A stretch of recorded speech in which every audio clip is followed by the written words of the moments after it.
안녕하세요. 비레벨 수다쟁이 연구실입니다. 빨강색, 노란색, 파란색 등 어떤 색감의 대표적인 이름으로 불리는 색을 만드는 다양한 안료를 모아놓고 보면 하나의 색 안에서도 정말 다채로운 색감이 존재한다는 것을 알 수 있는데요. 그 중에서도 색감의 편차가 유독 큰 색감이 보라색 계열이 아닌가 합니다. 어찌 보면 푸른색 같기도 하고 어찌 보면 핑크색 같아 보이기도 한 색들을 모두 묶어서 흔히 보라색 결이라고 부르는데요. 오늘은 4개의 다른 안료로 만들어진 6개의 보라색들을 소개하고 비교해 드리도록 하겠습니다. 오늘 다루는 6개의 보라색은 이미 수국 그림을 그리는 쇼츠 영상으로 보여드린 적이 있으니까요. 아직 그 영상을 보시지 못했거나 그 영상이 궁금하신 분들은 영상 말미에 추천되는 플레이리스트나 더보기란을 참고해 주시기 바랍니다. 영상 링크를 거기에 남겨둘게요. 우선 오늘 사용한 6개의 물감을 소개해드리면 화이트 나이츠의 바이올렛 로즈, 안료는 PV2, 화이트 나이츠의 바이올렛, 안료는 PV3, 미젤로의 울트라마린 바이올렛, 안료는 PV15, 윈저 앤 뉴턴의 스말트, 안료는 PV15, 그리고 마이메리블루의 망가네즈 바이올렛, 안료는 PV16, 마지막으로 르네상스의 망가네즈 바이올렛, 안료는 PV16입니다. 첫 번째, 두 번째 안료인 화이트 나이츠의 PV2와 PV3은 현재 화이트 나이츠에서만 수채 물감 제조에 사용되는 안료입니다. 각각 굉장히 투명하고 발색이 물감이라기보다는 잉크처럼 선명한 편인데요. 특히 건조되기 전의 발색은 색에 따라서 형광기가 보이기도 합니다. 그래서 그런지 실제 발색보다 화면상에서의 발색이 훨씬 예쁘게 보이는데요. 인스타그램이나 핀터레스트를 보면 화이트 나이츠를 사용하시는 작가님들이 많은 것 같은데 이 물감이 화면빨이 좋아서 그런 걸까? 그런 생각이 들었습니다. 모든 화이트 나이츠의 물감이 다 그런 것은 아니지만 대부분의 화이트 나이츠의 물감이 건조되면 특유의 벨벳 같은 질감을 보여주는데요. 그래서 건조되기 전 발색에 비해 건조 후 채도가 많이 떨어져 보이기도 합니다. 개인적으로는 이런 착 가라앉은 것 같은 색감이 좋은데 여러분은 어떻게 보실지 모르겠네요. 이 두 안료 중 저는 PV3이 참 마음에 드는데요. 푸른색 계열에서 인디고색처럼 자체의 발색이 굉장히 진하고 어둡습니다. 보라색 안료 중 이런 어떻게 보면 굉장히 스탠다드해 보이는 색감의 보라색이 오히려 흔하지 않아서 저는 개인적으로 좋아하는 색인데요. 아쉬운 점이라면 이 PV2와 PV3의 내광성이 굉장히 안 좋다는 점입니다. 그리고 PV3의 경우는 독성도 조금 있다고 해요. 이 두 안료로 만들어진 보라색의 경우는 선명한 발색이 장점이라 특히 출판 작업을 하시는 분들이 활용하시면 좋을 것 같습니다. 다음 두 색은 색감의 차이가 좀 보이는 하지만 두 색 모두 PV10으로 만들어진 색입니다. 원래 이 안료로 만들어진 색은 미젤로의 경우처럼 울트라마린 바이올렛인데요. 윈저 앤 뉴턴은 이 안료로 스말트라는 색을 만들었습니다. 혹시 이 스말트 색에 대해 궁금하신 분들은 제 과거의 영상 중 이 색에 대한 영상도 있으니까요. 그 영상을 참고해 주시기 바랍니다. 영상 링크는 댓글란에 남겨둘게요. 5번째와 6번째 보라색도 같은 안료로 만들어진 색입니다.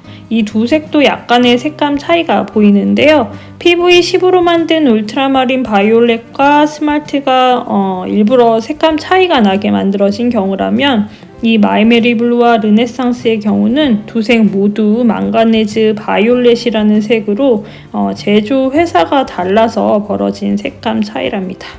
같은 안료를 사용해서 만든 같은 색이라고 하더라도 이렇게 브랜드에 따라 색감 차이가 생기는 것은 흔한 경우인데요.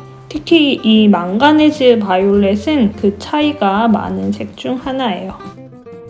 마이메리 블루의 망가네즈 바이올렛이 르네상스의 망가네즈 바이올렛에 비해 좀 더 핑키한 색감이고 발색도 선명하게 보이지만 오히려 발색은 르네상스의 망가네즈 바이올렛이 더 잘 되는 느낌이었습니다.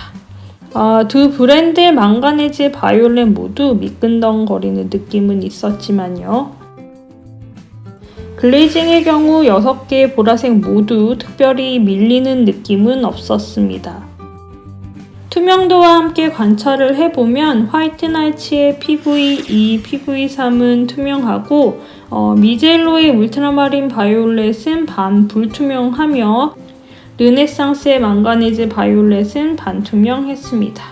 6개의 보라색을 비교해 볼 때 윈저 앤 뉴턴의 스마트는 투명하기보다는 반투명해 보이고 마이메리 블루의 망가네즈 바이올렛 역시 반투명하게 보여서 각각 회사에서 제공되는 투명도에 대한 정보와는 약간 오차가 있다는 생각이 듭니다. 착색의 경우 PV2와 PV3을 제외하면 모두 다 착색이 잘 되지 않았습니다. 무기연료의 경우 착색이 좀 덜 되는 것 같은데 이 부분은 앞으로 더 다른 무기연료의 반응을 지켜보며 결론을 내려야 할 것 같아요. PV2와 PV3의 경우 결과물에는 잘 보이지 않지만 발색을 하고 마르기 전에는 착색이 좀 덜 되는 경향이 보였기 때문에 만일 수정을 해야 한다면 이 두 안료의 경우는 건조되기 전 수정을 하시라고 권장해 드립니다. 물번짐 현상은 윈저 앤 뉴턴의 스마트 안료 PV15와 마이메리 블루의 망가네즈 바이올렛 안료 PV16, 르네상스의 망가네즈 바이올렛 안료 PV16이 아름답게 보입니다. 무기 안료일수록 즉 안료가 조금 더 무거울수록 안료가 물 위에서 서서히 퍼지면서 결과물이 더 아름답게 보이는 것 같기는 한데요. 유기 안료의 경우에도 그 현상이 다르게 나타나는 경우도 있었기 때문에 아직까지 물번짐 현상에 대해서는 구체적인 의견을 드리기가 어렵습니다. 더 다양한 안료들을 관찰해 봐야 하는 영역인 것 같아요. 소금과의 반응은 안료 PV2와 PV3에서 가장 재미있는 결과물이 나타났습니다. 소금과의 반응의 경우 같은 안료로 만들어진 물감이라도 서로 다른 결과물을 보여주었기 때문에 이 부분 역시 안료의 특성 이외에 영향을 주는 다른 요소가 있는 것 같습니다. 발색력의 경우 앞서 말씀드린 것처럼 PV2와 PV3이 마치 잉크처럼 뚜렷하고 지속적인 발색력을 보여줍니다. 내광성만 좋다면 정말 좋은 색들인데 그 점이 많이 아쉬워요. 마이메리 블루와 르네상스의 망가네즈 바이올렛의 경우 미끈거리는 질감이 발색력 테스트에서도 그대로 나타나는데요. 그나마 마이메리 블루의 망가네즈 바이올렛은 르네상스의 망가네즈 바이올렛에 비해 조금 더 재미있는 과립 현상이 나타나는 장점을 발견할 수 있었습니다. 발색력은 마이메리 블루의 망가네즈 바이올렛이 상대적으로 약하게 보이고요. 오늘 사용한 6개의 색 중 4개의 색이 뚜렷한 그래뉼 현상을 보여주는데요. 그래뉼 현상이 있는 색으로 꽃을 그리니까 꽃이 전체적으로 돌이나 대리석으로 만들어진 조각 같아 보입니다. 이번 기회에 그래뉼레이션 현상을 보여주는 색과 그렇지 않은 색이 보여주는 질감과 그에 따른 결과 차이를 비교해 보시기 바랍니다. 이런 색들이 독특하니만큼 응용하는 법을 생각하면서 간단하게 조색 비교를 해보았는데요. PV16은 본인의 발색이 약하고 또 미끈거리는 성질 때문에 잘 섞이지 않아서 조색 후 가립 현상이 두드러져 보이는 특징이 있고요. 그래서 독특한 이중색을 조색해 보시고 싶다면 활용해 볼 수 있을 것 같습니다. 다만 발색이 약한 안료이기 때문에 양 조절을 하시기가 어려울 수도 있어요. 그리고 테일러 사이아닌 블루와의 조색에서 망가네즈 바이올렛의 비율을 높여주면 코발트 바이올렛과 비슷한 색감의 신비로운 이중색을 만드실 수 있으니까요. 망가니즈 바이올렛을 갖고 계신다면 활용해 보시기 바랍니다.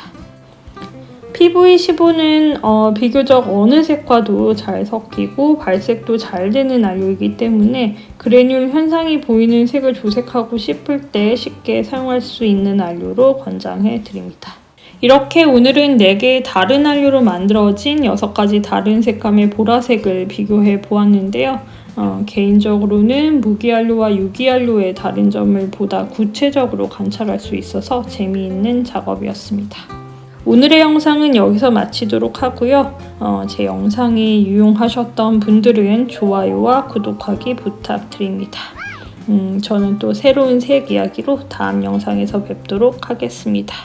영상 봐주셔서 진심으로 감사합니다. 안녕히 계세요.